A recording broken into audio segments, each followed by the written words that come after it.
Tracy says, I love your thoughts on our election coming up. Well, I'll tell you what. Let's talk a little bit about Canadian politics. So, our Prime Minister, and it's still strange for me to say, Prime Minister Mark Carney.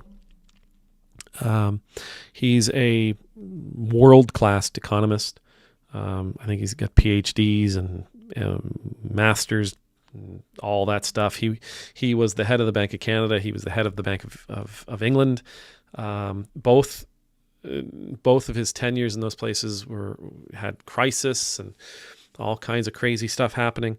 And now he is the Prime Minister of Canada after being elected the leader of the Liberal Party of Canada, and Justin Trudeau stepped down. We have an election here coming up this month. The last Monday of the month, I believe, is when we're voting.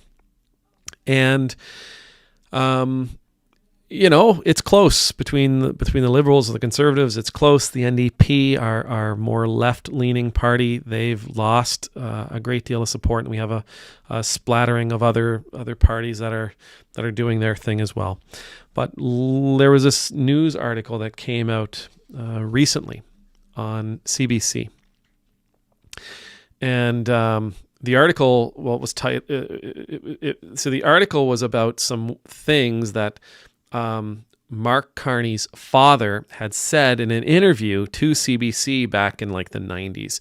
And so this article that I read recently was Carney distances himself from his late father's views of Indigenous children and residential schools. One of the things his father said was, so there's a few things about his father. His father is passed away. His name is Robert Carney. He was the principal at the Joseph Burr Tyrrell School, a federal Indigenous day school in the Northwest Territories. So he was involved with the residential day school program for Indigenous students that did so much harm and damage to Indigenous communities here in Canada. Damage that we should be caring for, trying to repair, trying to help heal for generations to come. He was the principal at one of these schools. He once told a CBC interviewer that he considered some Indigenous students to be culturally, and these are his words, quote unquote, and I apologize, culturally retarded. He said many horrible things, many things that should never be said again. As a matter of fact, CBC, in putting this article out there, put a warning on it. Warning: this story contains outdated language and discusses physical and sexual abuse at residential schools. Now, he's never accused of doing. Robert Carney's not accused of doing anything like that. He's accused of being a principal at one of these schools. He was never accused of any abuse, not that I know of. Later on, when the government began studying the consequences, the damage that was done in these residential schools, he actually was a part of that team. And while he interviewed over 200 people to talk about what it was they went through, over 200 people to talk about what it was they went through and what it was they experienced, he eventually came out again talking about, it wasn't all bad. It couldn't have been all bad.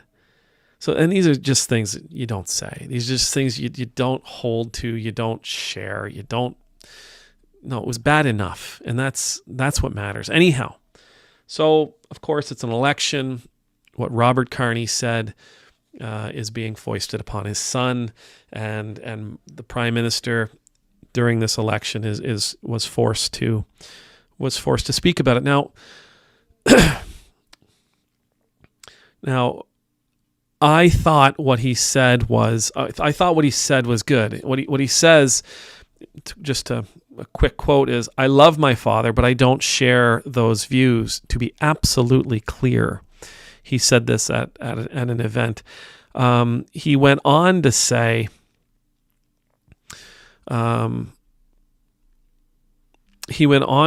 that the residential school system, the day schools, are a long, painful part of our history.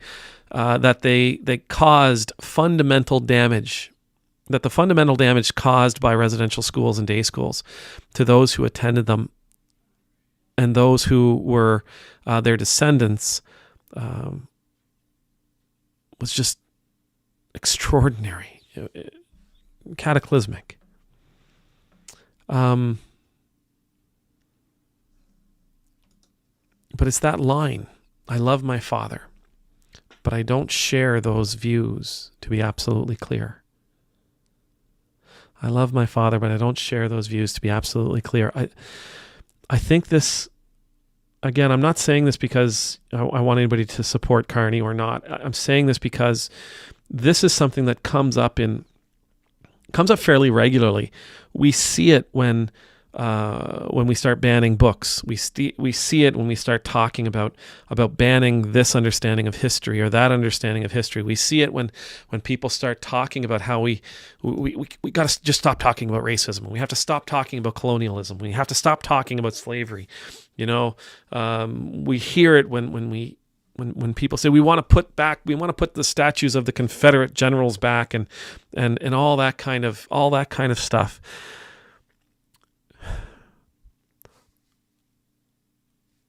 We hear it when people argue that we're shaming our children, that our children are becoming ashamed of who they are because of the past, and that's why we don't teach white kids about slavery. We don't want them to be ashamed of themselves, ashamed of their culture. Well, I can love my culture, and I can still hate what we've done. And that's what I took from Carney's words. And that's why I think his words about his dad are so apt and so wonderful.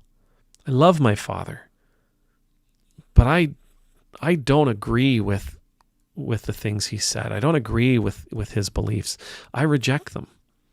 I love my dad, but I reject what he said there. I reject what he said and what he offered as his beliefs there. He was wrong, but I still love him. And I can love where I come from without loving what the people of that day and age did. And I can love my heritage without loving what the people in that day and age did, while rejecting the beliefs that they held on to, and while rejecting their desires and their passions, and while rejecting their ideals and their value system. I can love my faith tradition, and I can reject some of its older teachings. I can disagree with some of what Thomas Aquinas might have said or what Augustine might have said. I can disagree with what Pelagius might have said or whoever, some ancient, we have many, okay? Take C.S. Lewis. C.S. Lewis is a beloved author. I love many of his works. No, there are some of his works that just make me want to put my head into a concrete wall, but I love many of his writings. I loved Narnia. I loved his science fiction trilogy. I loved Screw Tape Letters and The Great Divorce. But I completely, vehemently disagree with his perception of some other people in this world. I wildly disagree with the way he described and the way he presented some other people in this world. He had a real problem. He had a real dark understanding, a really distorted and erroneous understanding of certain people groups in this world. And I reject that, but I still love some of what he wrote. St. John of the Cross, St. John Chrysostom. I love some of the things that he wrote, especially when it came to mystic or charismatic Christianity. How he felt connected to God on a spiritual, physical, emotional, soulful level. And I absolutely abhor the evil things that he said. The things that, the racist, anti-Semitic things that he said. I am not my heritage. I am not my ancestor. I am not the history of my tradition. That's not who I am. I can love them at the same time as I can despise some of their stances, and I can love them at the same time as I can despise their ways. I can love them at the same time I can reject their beliefs and their understandings. I think what Mark Carney's talk here, what Mark Carney's words here offer us is how we can find a better balance between yesterday and today, between the mistakes of our ancestors and ourselves today, between the evil that our ancestors have done, between the evil that our ancestors perpetrated, between the evil things that they believed, the evil things that they said, the evil things that they espoused and passed on, and the things that they taught. I can reject all of that while at the same time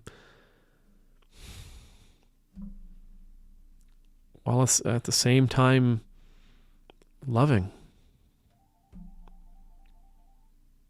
I don't have to hate. And I don't have to be ashamed. I don't have to be ashamed for being who I am, from coming from where I come from. As a white guy in Nova Scotia, I don't have to be ashamed of the colonialist past. I can reject their beliefs. I can reject their ideology. I can reject their desires for control, and I can reject their greed. At the same time, I don't have to own it so that I'm ashamed of it.